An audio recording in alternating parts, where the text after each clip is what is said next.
Hello, and welcome to another episode of Wait What? I am your host, Luke Severeid. Thank you for joining us. If you've never seen an episode of Wait What before, thanks for coming and hanging out. It's a show that gives you the news you didn't know you needed to know. We just find some silly things that are happening in the news, things that made us go, wait, what? And we tell some jokes, we have some fun, we laugh into the void.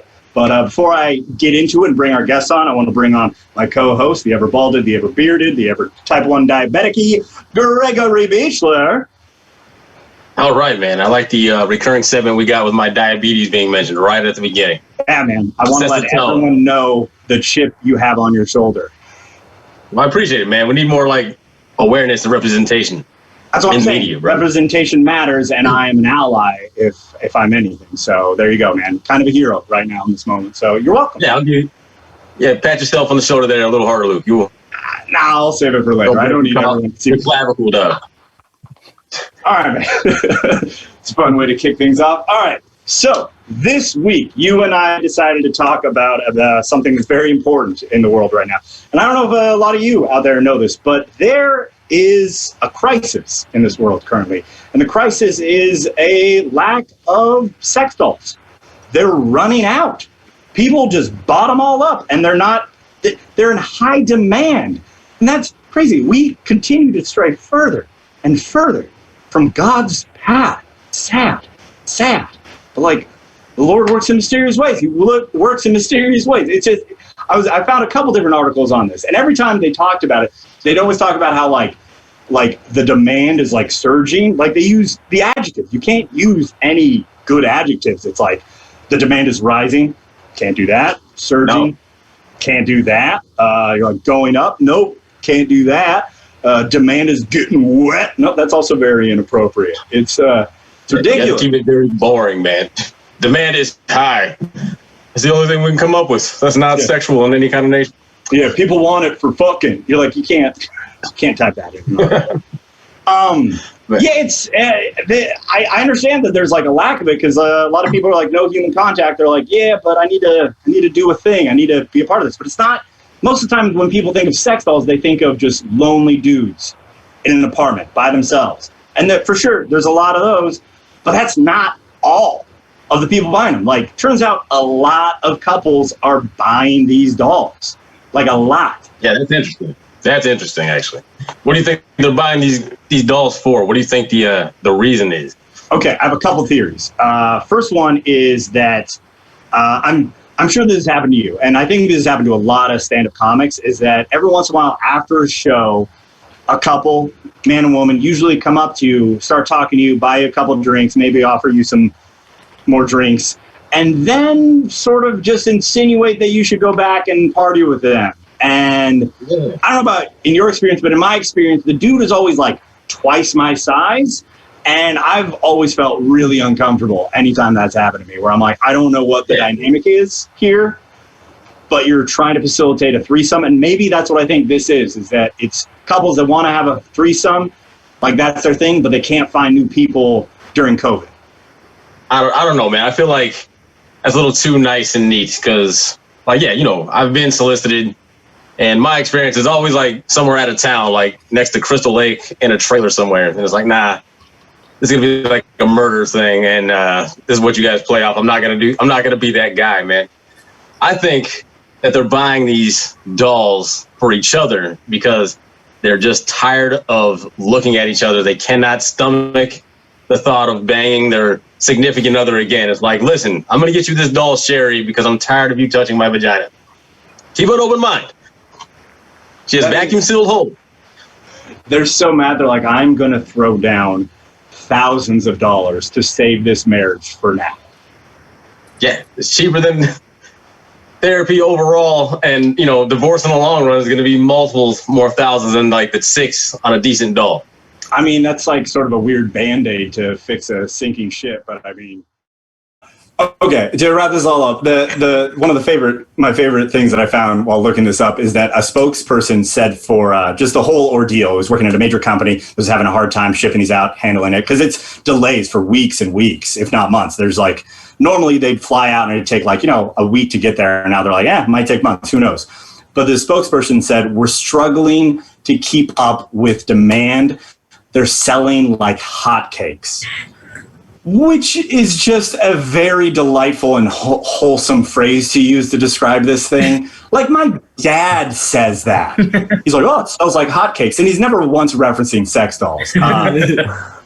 And I looked it up because I was like, I need to know where this phrase comes from. Where does selling like hotcakes come from? And it turns out its origin is from church bake sales, where they would sell pancakes so fast that they didn't get a chance to cool down. And that's how we're describing selling sex dolls, because truly the Lord does work in mysterious ways. All right, fantastic. Okay, cool. Hope you guys enjoy that. Let's move on to our first guest, hailing all the way from Austin, Texas. Please welcome to the stage, Sam Noorani.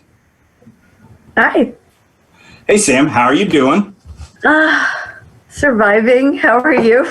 I'm doing well. I definitely said welcome to the stage because I still am not used to not doing this in front of a live audience. It sounds right. It makes me feel good. Very natural. So what did you bring today to Wait What? What was your Wait What moment of the week? Genghis Khan, like from the 13th century, died 800 years ago, just got canceled. Oh, no. I know. What did he do? Well, he was kind of a jerk. I mean, he did murder tons and tons of people, but like 1 in 200 people is related to him. So I feel like he kind of canceled it out.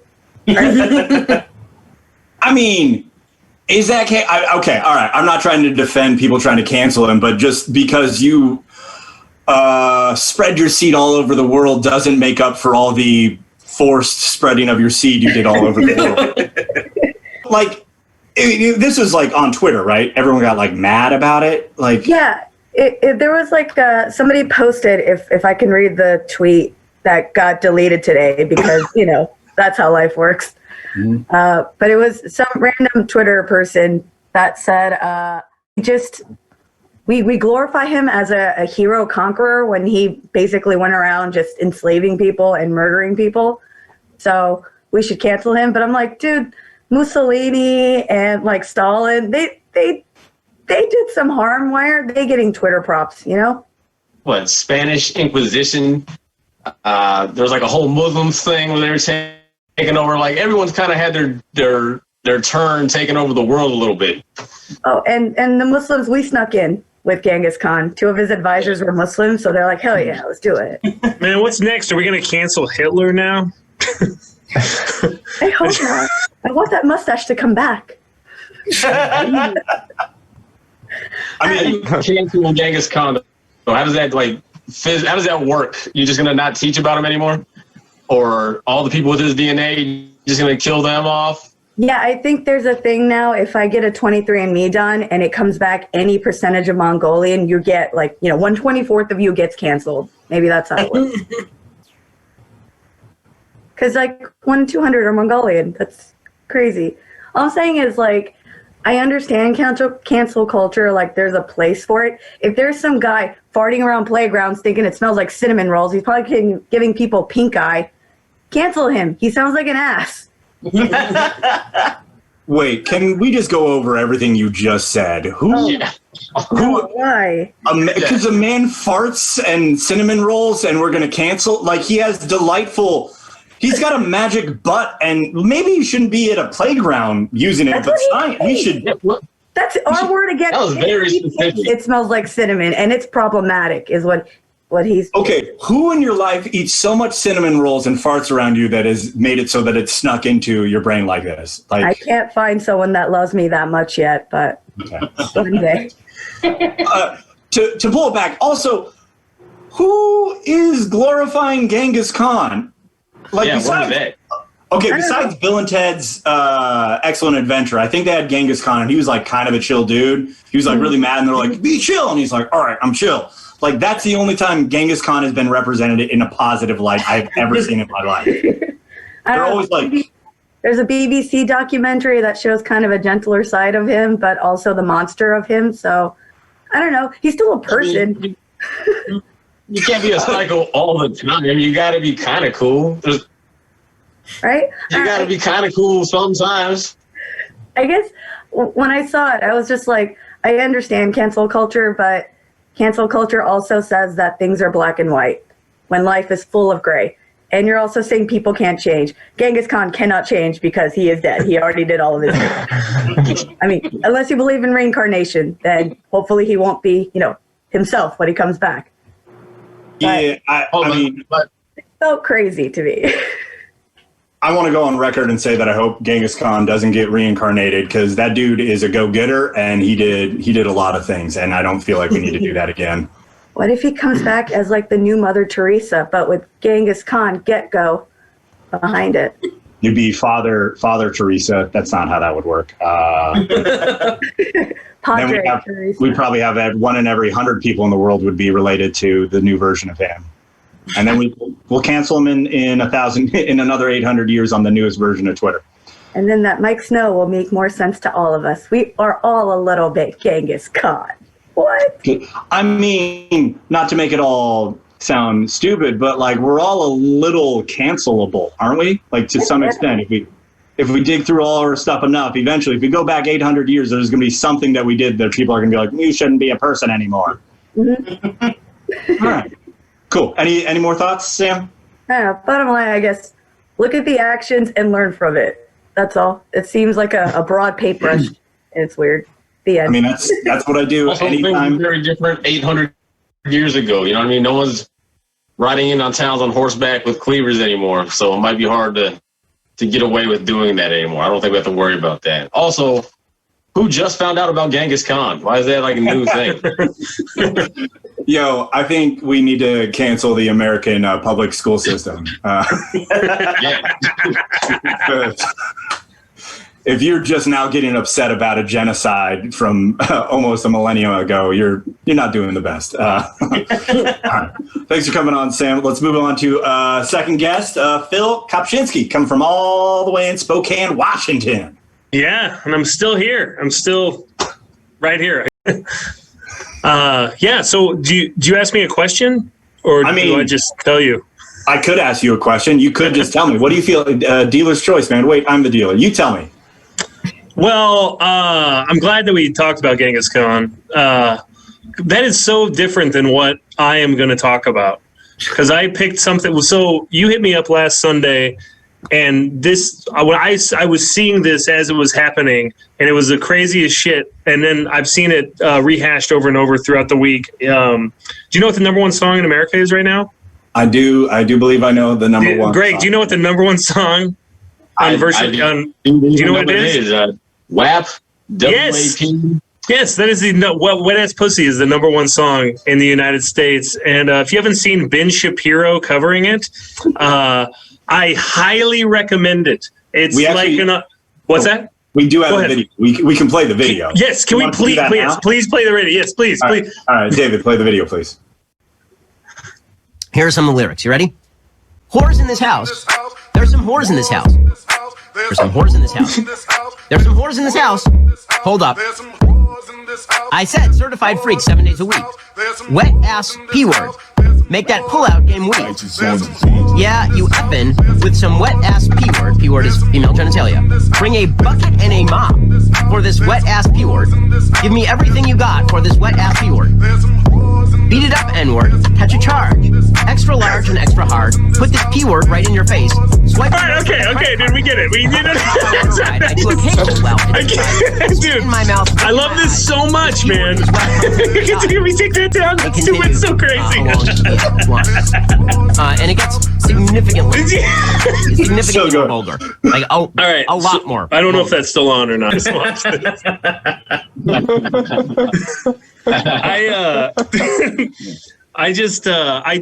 So he has like, I don't know, his fan base is like a lot of conservative thinkers and intellectuals, but like, but it's also like edging on conspiracy. Like he's not as wild as like the Alex Joneses and stuff. So, but definitely a lot of his people like think the cell towers are going to come and rain down against us. Like those are his people. Like the people who think the cell towers are going to give us all brain cancer. And I think so. It's perfect that he was covering this because Cardi B's pussy has 5 G spots, according to that video. Sorry, I think that's a good joke, and I stand by it. I stand by that joke. Fucking stand by that joke. I just don't like how Ben Shapiro's freaking out about this song like there haven't been just dirty ass songs forever, man. Like he flip out about Madonna in like the 90s and shit. It's nothing new. But Ben Shapiro's such a nerd, man. He just had to just make him the most memeable guy. Where has he been? He's been doing these cultural segments for like 5 years. Like 2 years ago, Kanye came out with that song that was like that was just dirty as shit. Where it was like I like a quick suck, I like a quick fuck, and it was so filthy. And I was like, Salt and Pepper have grandkids now. You know what I mean? Like this shit's been around for a while. For sure, man. 2 Live Crew's been. Most of those members are dead now from old age. Well, okay. So, but that's what I don't like about this is he like grabs the narrative of this and everyone's like, oh, look at Ben Shapiro. He's never seen a wet pussy. He only makes them dry. And now everybody it's because they want to make fun of Ben Shapiro and then be like, let Cardi be Cardi. But like when I like it's so common to do this now. I just feel like it's like I feel like it's almost like pandering. Like she's not. I don't know. I feel like Post Malone or Lady Gaga, like if they weren't famous, they would still be doing their music somewhere. You know, they would do it because that's like inside them. They love their art form. I just don't see Cardi B doing this song in the back of a coffee house. No. Listen. Somewhere, plunking on a string, figuring out the chords to play while she's like, wet ass pussy, wet ass pussy, wet ass pussy, wet ass pussy, wet ass pussy, wet ass pussy. And then like her boyfriend is like the DJ in the back, like, we got some hoes in this house at a Starbucks or like a organic coffee roast. Yeah, you imagine booking her as your headliner, be like, listen, I got some fire this week, Luke. I'm going to sing about my wet ass pussy and how I like to get spit on in my mouth. People are going to love it. What time do the kids leave? Doesn't matter. Going to do it anyway. They need to know where they come from. Man, and I like how they had that song about that wet ass pussy, but Cardi got cheated on and then Meg just got shot in both feet. So how good is it really? I don't know, man. Well, wait, how does her getting shot in her feet? like I get if the guy leaves, he's like, listen, there's wetter pussy out there to be had. It's not for me. I'm out. But if it's that good, you're like, you know what? I'm going to shoot this chick. Nah, man. If it's that good, you're like, I'm going to forgive whatever she did. You're not going to shoot her in the feet. I don't think a wet pussy is a good form of defense. Oh, that's a gun? Wait till you see this. Don't shoot me in my feet. It was something she's already banged, though, so he should be like, no, that's some good shit. I can't shoot this wet-ass pussy. He wouldn't do it. That's all I'm saying. He'd be like, all right, we're going to talk about this, but you almost got smoked in both them. Who shot her in the feet?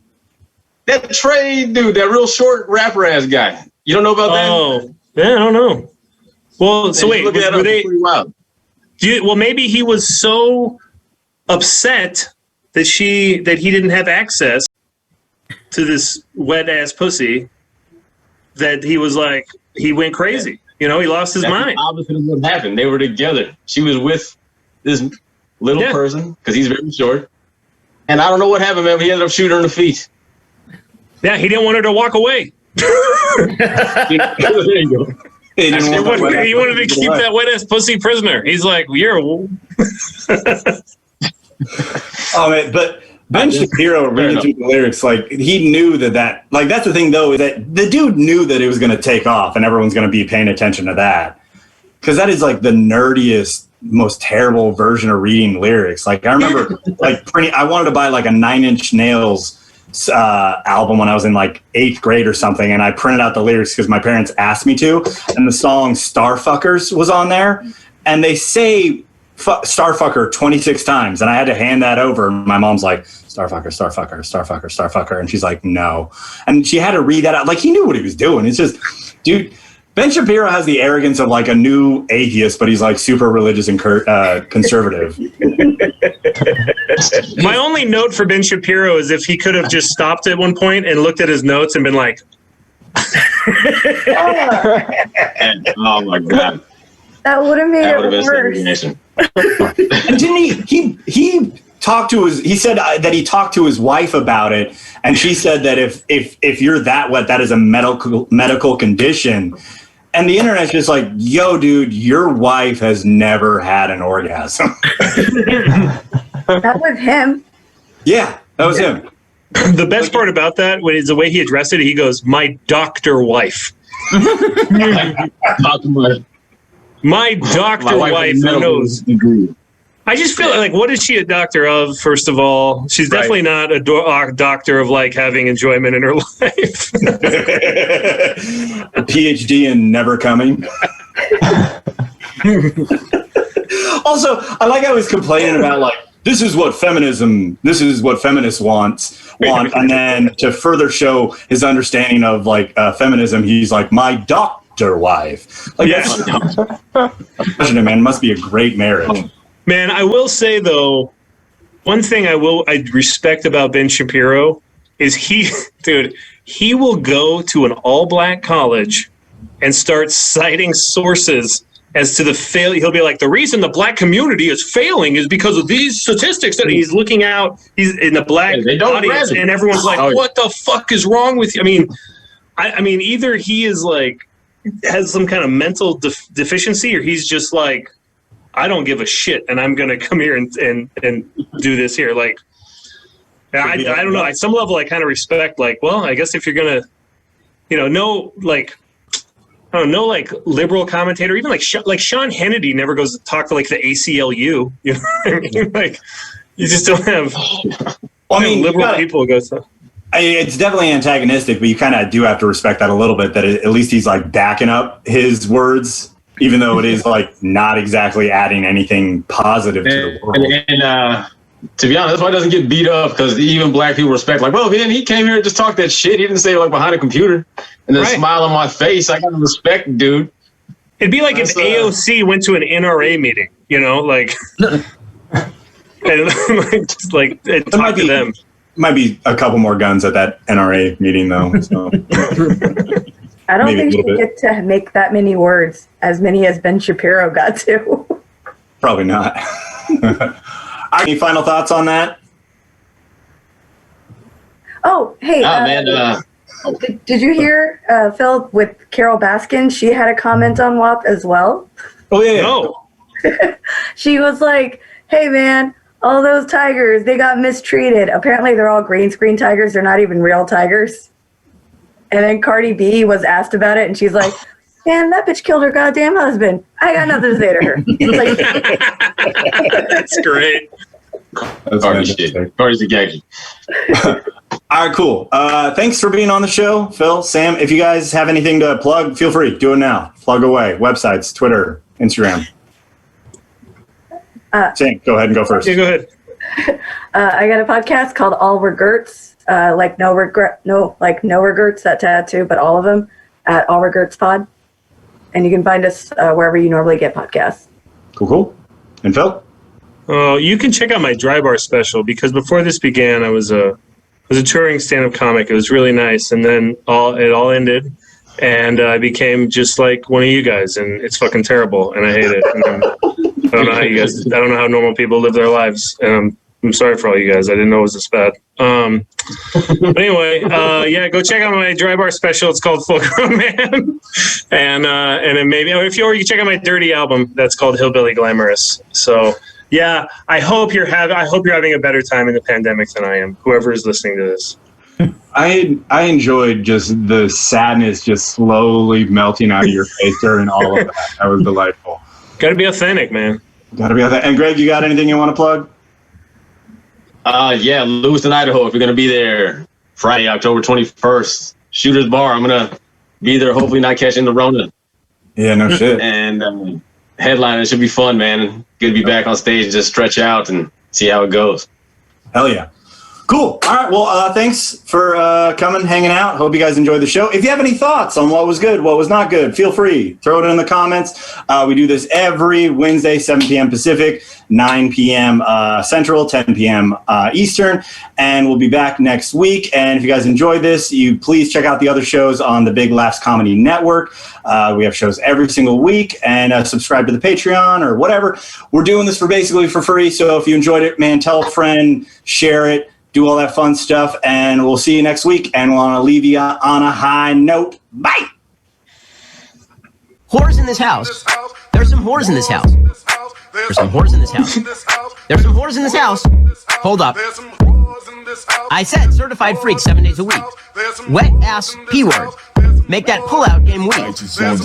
Yeah, you effin' with some wet ass P-word. P-word is female genitalia. Bring a bucket and a mop for this wet ass P-word. Give me everything you got for this wet ass P-word. Beat it up, N-word. Catch a charge. Extra large and extra hard. Put this P-word right in your face. Swipe. All right, okay, dude, we get it. We did it. I do a cable well. Dude, in my mouth. I love this so much, man. Can we take that down? It's so crazy. And it gets significantly So good. vulgar. Like